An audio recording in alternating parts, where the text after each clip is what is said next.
Mkuu wa Mkoa wa Mara, Kanali Evans Alfred Mtambi amesisitiza kuwa serikali itamvumilia mtu yeyote atayehusika na vitendo vya rushwa vinavyohujumu utekelezaji wa miradi ya maendeleo, huku akiitaka TAKUKURU kuwachukulia hatua za kisheria wale wote watakaobainika.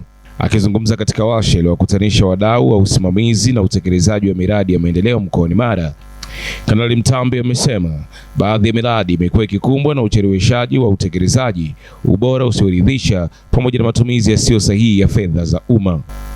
Kanali Mtambi ameeleza kuwa hali hiyo husababisha wananchi kukosa huduma zinazotarajiwa na kuifanya serikali isipate thamani ya fedha iliyowekezwa kwenye miradi hiyo. Jukumu la kuzuia na kupambana na rushwa ni jukumu ambalo linahitaji kila mmoja wetu kwa nafasi yake kushiriki. Kila mmoja wetu kwa nafasi yake kushiriki. Taasisi hii imepewa majukumu makubwa mawili kwa connotation ya taasisi yenyewe. Jukumu la kwanza kubwa la kuzuia, ni jukumu jingine la pili ni kupambana. Kila mtu akatambua kuwa jukumu la kupambana na rushwa si jukumu la taasisi peke yake kwa maana ya TAKUKURU, bali ni jukumu letu sote. Tujitafakari vizuri na tuhakikishe kuwa tunawajibika ipasavyo kwenye kuhudumia wananchi. Nasisitiza, kwa mujibu wa katiba, serikali yapaswa kuhudumia na kuhakikisha ustawi wa wananchi wake. Serikali imekuwa ikifanya hivyo. Amesema kamanda TAKUKURU hapa kwamba serikali kuu imekuwa ikileta fedha kwa ajili ya kutekelezwa miradi mbalimbali ya kijamii ili kuboresha utoaji huduma kwa wananchi. Msanjari na hilo, serikali za mitaa yenyewe imekuwa ikikusanya fedha na kuzielekeza fedha hizo kwenye miradi ambayo imelenga kuboresha maisha ya wananchi. Lakini kwa sababu zisizoeleweka, kwa sababu za uzembe, kwa sababu ya ukosefu wa maadili, baadhi yetu hufanya ndivyo sivyo kwenye matumizi ya fedha hizo. Aidha, Kanali Mtambi amesema uwajibikaji na uadilifu wa usimamizi wa miradi ni msingi muhimu wa kufanikisha malengo ya maendeleo, huku akibainisha kuwa hatua zitakazochukuliwa dhidi ya wahusika zitakuwa funzo kwa wengine wenye nia ya kujihusisha na vitendo vya rushwa. Badala ya kusimamia miradi iliyokusudiwa kufanyika kwa viwango stahiki, basi kwa manufaa binafsi ukengeuka na kujipatia chochote kile au maslahi binafsi na kusababisha miradi kusudiwa isifanyike kwa ubora unaotakiwa na isikamilike kwa wakati uliokusudiwa. Hivyo kusudio la serikali la kutoa huduma kwa wananchi na kuwaletea maendeleo linakuwa limeathiriwa kwa kiwango kilichokusudiwa na kwa muda uliokusudiwa. Naye mkuu wa taasisi ya kuzuia na kupambana na rushwa mkoani Mara, TAKUKURU, Bwana Sharif Mohamed, amesema taasisi hiyo itaendelea kutoa elimu na kufanya ufuatiliaji wa karibu wa miradi mbalimbali ili kuimarisha uwazi, uwajibikaji na matumizi sahihi ya rasilimali za umma. TAKUKURU ina jukumu la kuzuia rushwa kwa kuimarisha mifumo ya utendaji kazi na huduma katika taasisi za umma na binafsi, pia kubaini mianya ya rushwa na kushauri namna bora ya kuiziba. Katika kutekeleza jukumu hilo, taasisi hutumia mbinu mbalimbali zikiwemo: moja ni uchambuzi wa mifumo ya utendaji kazi.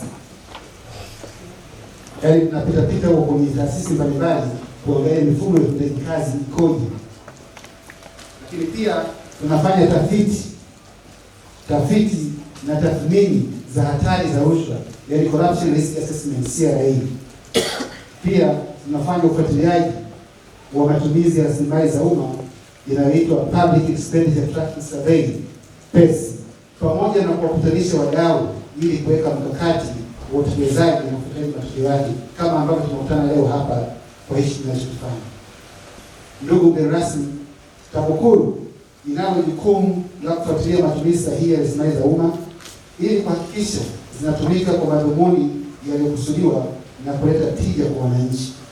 Leo kupitia wasilisho yetu tunakwenda kubainisha baadhi ya mapungufu ya kiusimamizi, uzembe, kutozingatiwa kwa weledi na nia ovu za kujipatia maslahi binafsi zinazofanywa na baadhi ya wale wenye dhamana ya kusimamia na kutekeleza miradi ya maendeleo, ambazo mara nyingi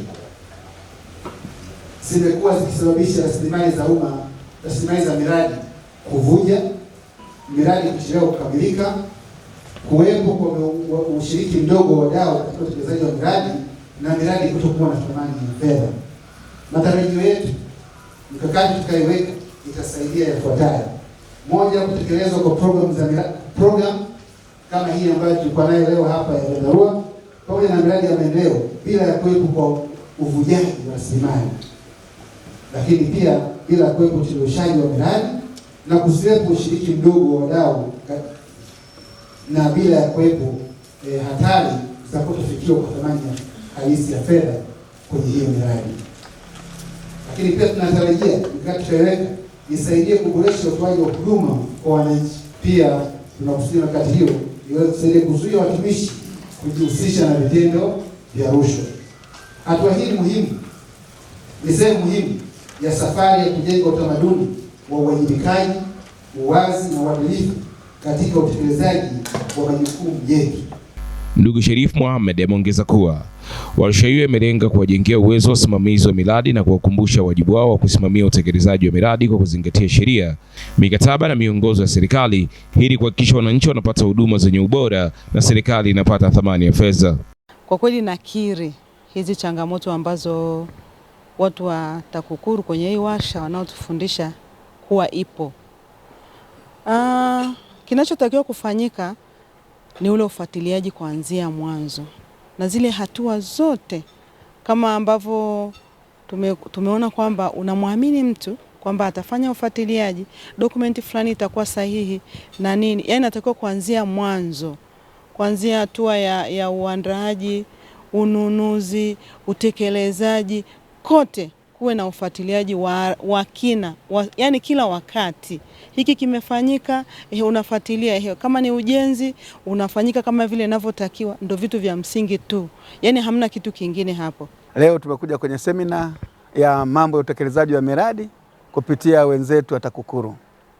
Kwanza tunashukuru kwa ajili ya kuitwa kwenye semina hii au washa hii, lakini kwa mambo ambayo tumejifunza na kuyaona, tumejifunza kwamba kuna mambo kadhaa ambayo kwa kweli yawezekana yanasababisha miradi isikamilike.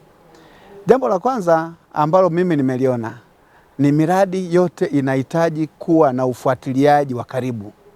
Yaani kuanzia mradi unapoanza mpaka unapoisha, wahusika lazima wafuatilie kila hatua. Kuna kuaminiana kunakotokea kwamba mradi unafanyika, fulani na muamini, injinia na muamini, msimamizi na muamini, unaacha anaendelea na ile kazi anaifanya. Kumbe mwisho wa siku anafanya kitu kingine. Kwa matokeo yake yanakuja kuonekana baadaye, wakati mradi unapoharibika ndio unaanza kuona uliharibikia wapi. Unakuta kumbe mradi uliharibikia mwanzoni kabisa kwenye manunuzi au vitu vilivyonunuliwa au mambo mengine tu ya usimamizi ambayo yamesimamiwa na mtu ambaye hakuwa na sifa za kusimamia mradi husika. Kwa hiyo unakuta mradi umeshaharibika. Kwa hiyo swala zima ni kufuatilia miradi bila kuaminiana, na pia tunapoona changamoto basi tunachukua hatua za haraka, kwa sababu kuna ile kusema labda atajirekebisha, lakini mwisho wa siku mradi unakuwa umeshaharibika na nchi imeshapata hasara na serikali imeshapata hasara pia. Asante kwa kuendelea kuichagua Yegowaso TV, sauti ya jamii, kwa chanzo nambari 1 cha kwako cha habari. Endelea kutufuatilia pia katika kurasa zetu zote za mitandao ya kijamii, kote tunatambulika kama Yegowaso TV.